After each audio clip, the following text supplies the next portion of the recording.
Good morning friends, welcome to tasty healthy healthy cooking. Cooking. आज हम बनाएंगे आटे और मखाने से बनी हुई ये बहुत स्वादिष्ट बर्फ़ी, और इसमें घी भी बहुत कम लगा है। देखिए, लग रही है ना बहुत खूबसूरत। तो चलिए स्टार्ट करते हैं। इसके लिए हम सबसे पहले लेंगे एक नॉन स्टिक पैन, और उसमें हमने बस 3 चम्मच घी ऐड किया है क्योंकि ये हेल्दी कुकिंग है। और अब इसमें मैं इस बाउल से 2 कटोरी आटा डाल रही हूँ। मैं सारी मेज़रमेंट इसी बाउल से करूँगी। तो ये 2 कटोरी आटा मैंने इसमें डाल लिया है। अब मैं इसे अच्छे से भूनूंगी। इसको मैं तब तक भूनूंगी जब तक ये ब्राउन कलर का नहीं हो जाएगा। देखिए, धीरे धीरे कलर भी ये अब चेंज कर रहा है। मैं इसे भूनती रहूँगी, थोड़ी देर लगेगी मुझे, 10 मिनट का भी अभी लगेंगे इसे भूनने में। तो मैं इसे अच्छे से कलर आने तक भूनूंगी। देखिए, मैंने मखाने भी लिए हैं, 2 बाउल मखाने हैं। मैंने इन मखानों को ओवन में 1 से 1.5 मिनट के लिए ड्राई रोस्ट किया है। और ये देखिए, मेरे आटे का रंग अब प्रॉपर आ गया है, बिल्कुल परफेक्ट कलर आ गया है। मैंने मखानों को पीस लिया है। और ये मैंने थोड़े से बादाम भी लिए हैं, जो मैंने इन्हीं मखानों के संग पीस लिए हैं। और मैं अब इसे पिसे हुए मिक्सचर को इस आटे में मिला रही हूँ, और इसे 2-3 मिनट के लिए हल्का सा और भून रही हूँ। बाकी मेरा ये भून के अब तैयार हो गया है। मैं साइड रख के चाशनी की तैयारी करती हूँ। तो मैंने इसमें ये 3 बाउल पानी डाला है। सेम बाउल है जिससे मैंने आटा मेज़र किया था। इसमें 2 बाउल आटा और 3 बाउल पानी हो गया है। अब मैं इसमें 2 बाउल चीनी डालूंगी। 2 बाउल आटा और सेम ही चीनी, 2 बाउल चीनी मैं इसमें डाल रही हूँ। और मुझे अब हाई फ्लेम पे इसको बॉईल करना है, तब तक जब तक इसमें एक तार नहीं आ जाता।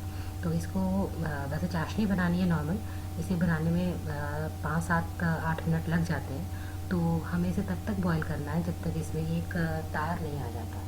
और हम चाहें तो यहाँ पे हम इसमें इलायची पाउडर भी ऐड कर सकते हैं। एक्चुअली लॉकडाउन चल रहा है, मेरे पास नहीं था तो मैंने नहीं ऐड किया। आपके पास हो तो आप ऐड कर सकते हो। और बादाम के संग आप थोड़ा सा डेसिकेटेड कोकोनट अगर आपके पास हो वो भी डाल सकते हो। अब आप देखो, इसमें थोड़ा सा ये चाशनी का तार आना शुरू हो गया है। थोड़ा गर्म होता है, हाथ में लेने से पहले थोड़ा ध्यान दीजिएगा। तो इसलिए इसमें आना शुरू हो गया है। अब ये मेरी चाशनी तैयार हो गई, मैंने इसे उतार लिया है। अब गरम चाशनी में ही मैं अपना सारा ये मिक्सचर जो है वो ऐड कर दूँगी।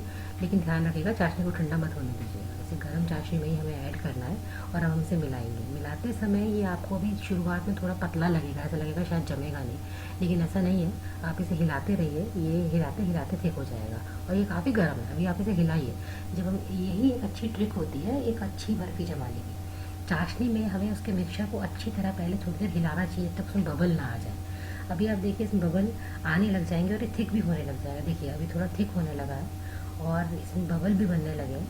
मैं एक्चुअली जूम नहीं कर पा रही हूँ, नहीं तो मैं आपको दिखाती कि इसमें थोड़े से बबल बनने लगे हैं। तो मतलब इसमें देखिए, अभी काफ़ी थिक भी हो रहा है।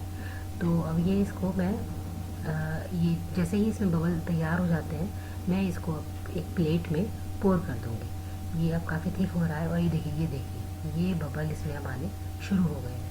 तो और ये थिक भी काफ़ी हो रहा है, देखिए अब ये थिक भी काफ़ी हो रहा है। अब ये तैयार है प्लेट में पोर करने के लिए। मैंने 2 प्लेट घी लगा के ग्रीस कर दिए, और अब मैं इन्हें प्लेट में पोर कर देती हूँ।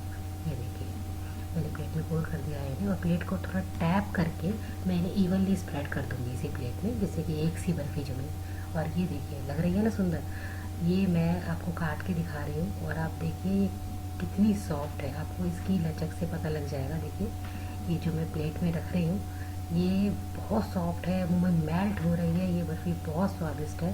बिलीव मी, आप इसे बनाइए और अपने एक्सपीरियंस मेरे साथ शेयर कीजिए। देखिए कितनी लग रही है ना सुंदर। So please share your experience with me.